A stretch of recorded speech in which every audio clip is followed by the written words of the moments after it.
Welcome back to r/Neighbors from Hell, where people share stories about their crazy neighbors. And if you're new to my channel, please don't forget to subscribe to join our amazing community. And without any further ado, let's dive right into the stories. And the first one is titled, Neighbor Had My Sweet Gum Cut Down. Okay, tree law fans, I have an issue and some questions on how to best proceed while I wait for an arborist to call me back to see if I can get a value from photographs and dimensions of a tree that was removed from my property. Here is the story. About a year and a half ago, it was spring or early summer, my elderly, turns 80 tomorrow, neighbor came to my door and said, "That tree," pointing towards one near the street in his yard, actually county owned, "is dropping stuff on my driveway. What are you going to do about it?" It is some non-native tree and does drop something that I wouldn't call berries but leaves brown stains. I pointed to the tree that he indicated and said,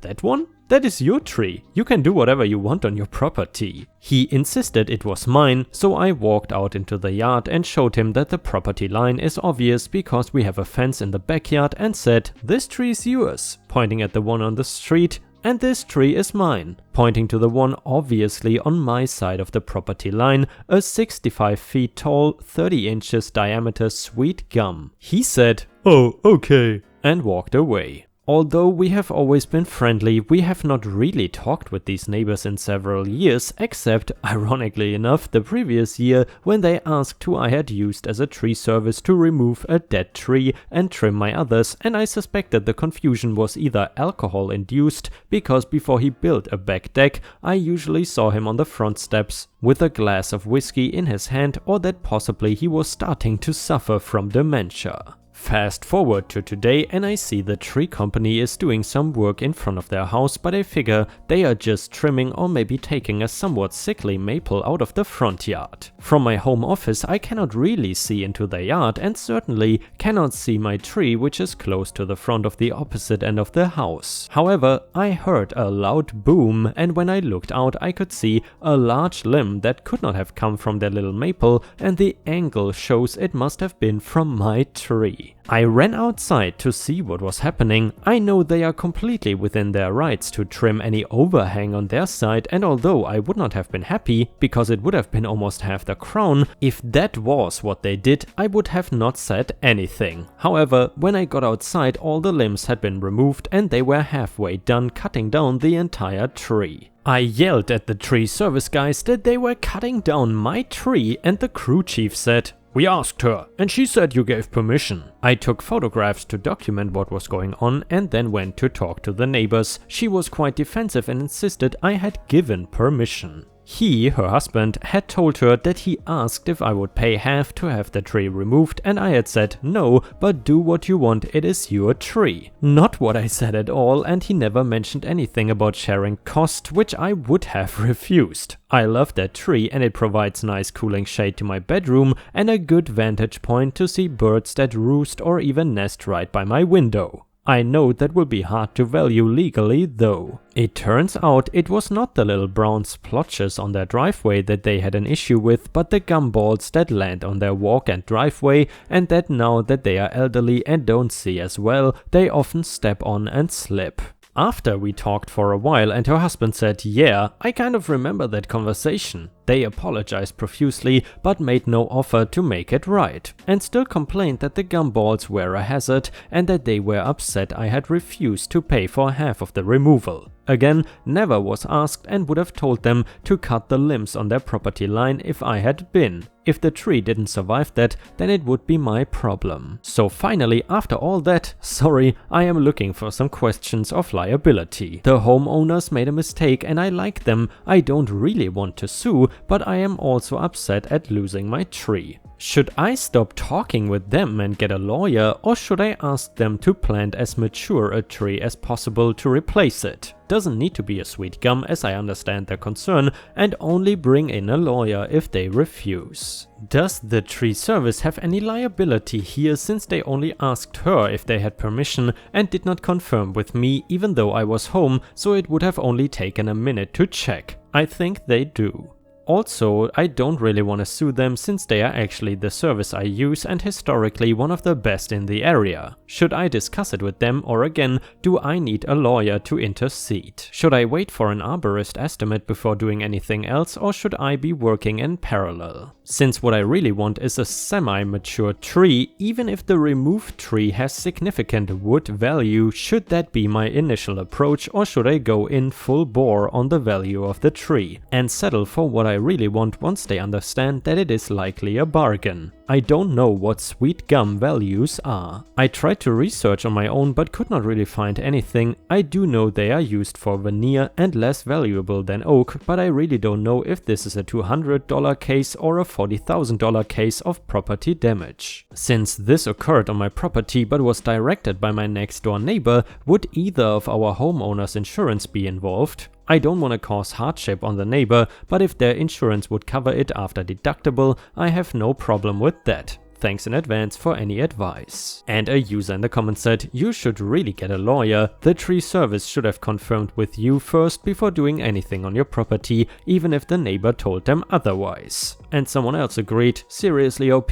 they should have never touched a tree on your property without confirming with you. And someone else said, I'm not a lawyer or a certified arborist, but I do work in the tree industry. From my understanding, the best thing to do is have an arborist come out and value the tree. Value comes from several things: cost to replant and nurture a new tree back to maturity of removed tree, or the cost to have a company crane a mature tree back into its place, which is very expensive, which can well be over $100,000. The cost can be raised by property value loss, and also lawyer up with a lawyer that specializes in tree law, and he can give you the advice you actually need for your specific situation and help with documentation of damages. Don't take everything I say as truth, but from my understanding, that is how it gets valued, and I may be wrong.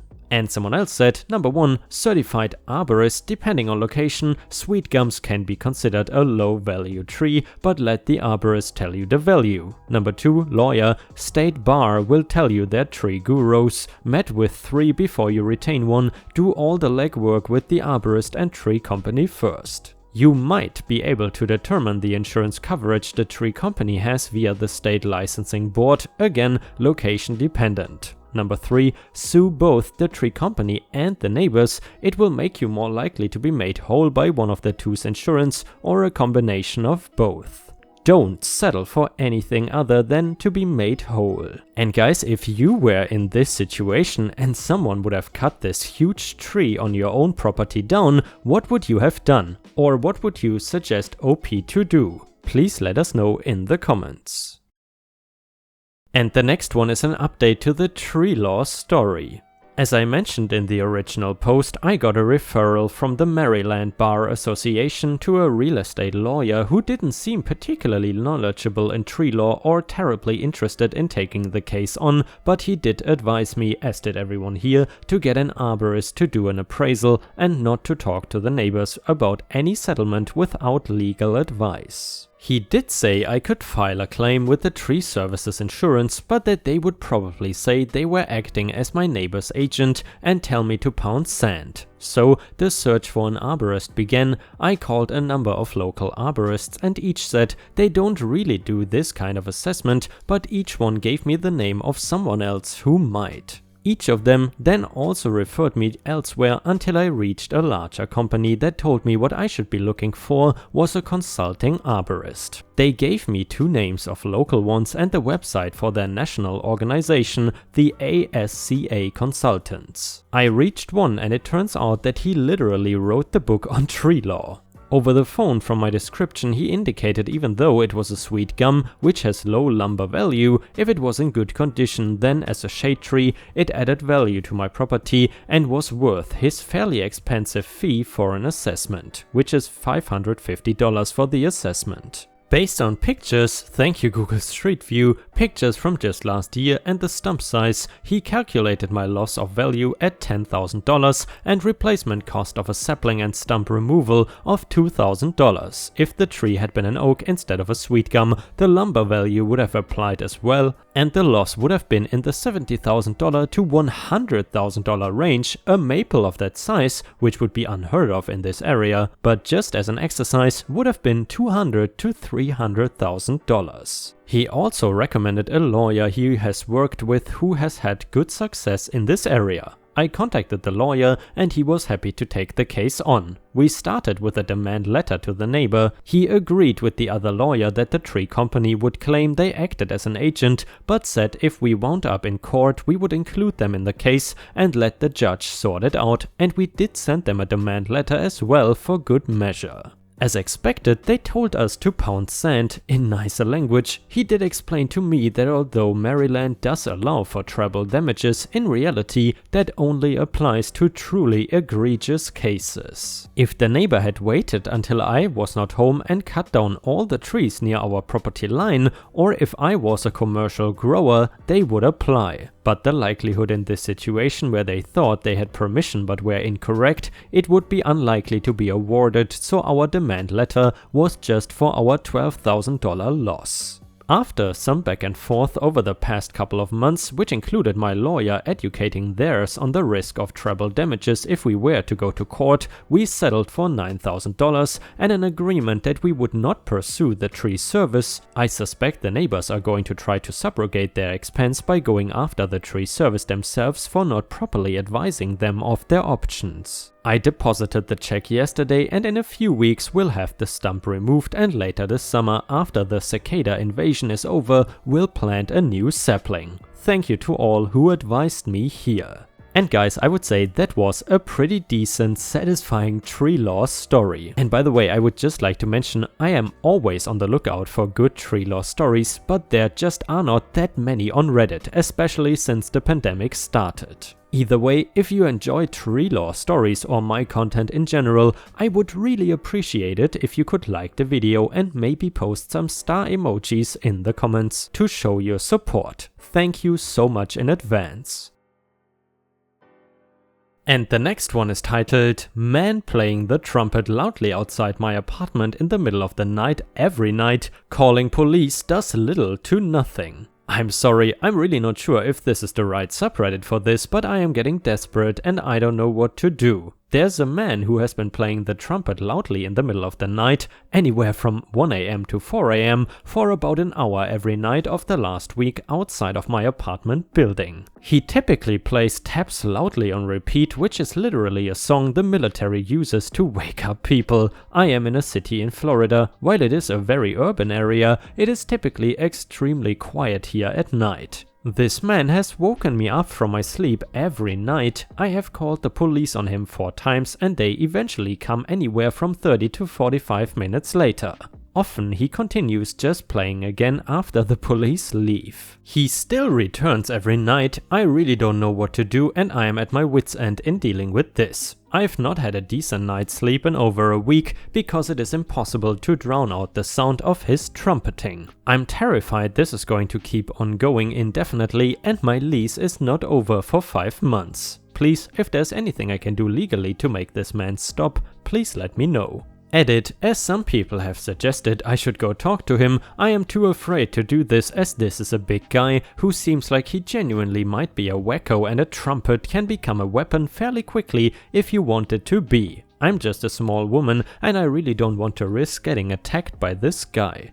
If you have any practical legal solutions for dealing with him, I would prefer focusing on that because realistically, I cannot mess with him back or talk to him without risking serious danger to myself. Also, he clearly knows where I live, so I don't want to piss him off only for him to come back to my area and try to retaliate at some other time. And a user in the comments said, honestly, I would involve your landlord as well. Don't expect them to be able to do anything, but the jerk with the trumpet is not just affecting you, they are potentially affecting the whole building, and if nobody else does anything about it, your landlord is going to see some rapid turnover in their building at least, which equals lost revenue for your landlord. Which then means your landlord's investment is being devalued by the prick with the trumpet and your landlord might do something about it. Maybe they have a cousin in the force or they are friends with the DA, who knows, but it cannot hurt to call in all the resources you have to take down the lone trumpeter. And another user said, not a lawyer, talk to code enforcement during the day to go over the issue and see if they have any potential solutions. They will probably suggest police non-emergency as it is outside of hours. If you need to continue using the police, try to note a pattern. They play Wednesday to Sunday but not Monday to Tuesday, etc. and go to the police to see if they can perhaps try to have increased patrols in your area during those times. Alternatively, figure out where this person lives and make use of the local noise ordinance that probably allows for louder sounds after a certain hour. Additional note, the song you mentioned is a wake-up song, taps is the end of day.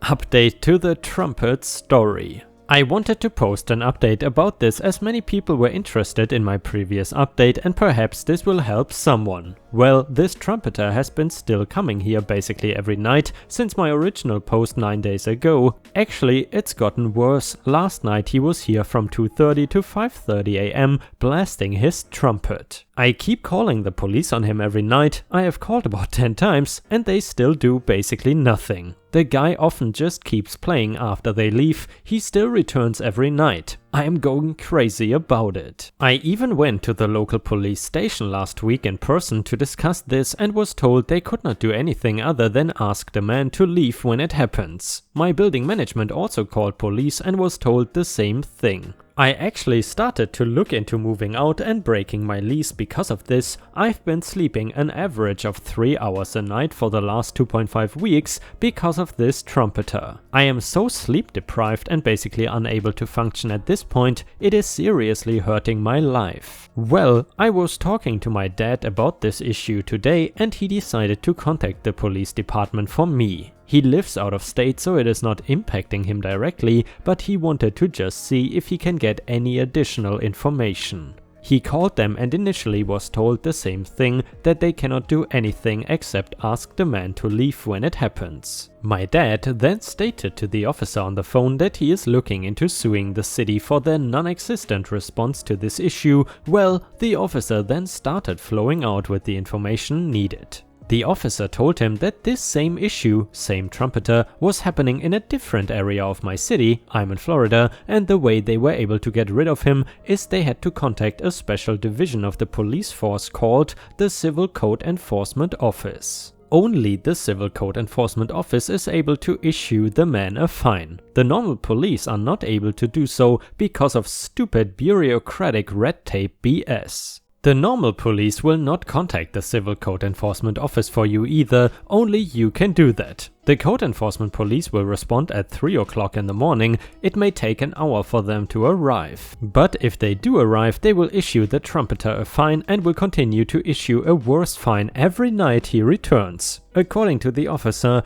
this apparently already happened in a different area of the city and they were able to get rid of him, so I am hopeful I will be able to do the same. I don't know how many nights it will take of him getting fined before he stops returning, but hopefully he will stop returning soon and I will be able to return to my regular life of not being severely sleep deprived and not having to move. I wanted to share this because it can be really like pulling teeth with the police in order to get information. I wish I had consulted a lawyer earlier, as I may have been able to find this out before today. If you are ever dealing with an issue like this, look up the specific city and state office that may be relevant and contact as many of them as possible until you get the information you need, as the police will most likely not give it to you, especially in a big city. Simply annoying the police and calling every time is not enough if you want a more permanent solution to your problem, which is what I've been doing and was suggested by many people in my last post and has been completely unsuccessful. Anyways, I am very hopeful that I will finally be able to get a good night's sleep soon, and I am relieved I finally have a path forward to deal with this. And ripe stars, unfortunately we have already reached the end of today's video. I hope you enjoyed the content. However, if you cannot wait for more ripe content, then I suggest you head on over to patreon.com/ripeyoutube, where you can find more exclusive Reddit content read by me. Patreon subscriptions start at just $1 per month, and for $1 your name will show up at the end of each of my new videos. However, However, if you are willing to spend $3 per month, you will get access to more than 50 exclusive Reddit videos, mostly just no mother-in-law stories. However, please understand, I don't want to pressure anyone into spending money, because I am already incredibly grateful that you watch my videos every single day. Thank you so much for your daily support, it really means the world to me, and I hope to see you again tomorrow for the next video.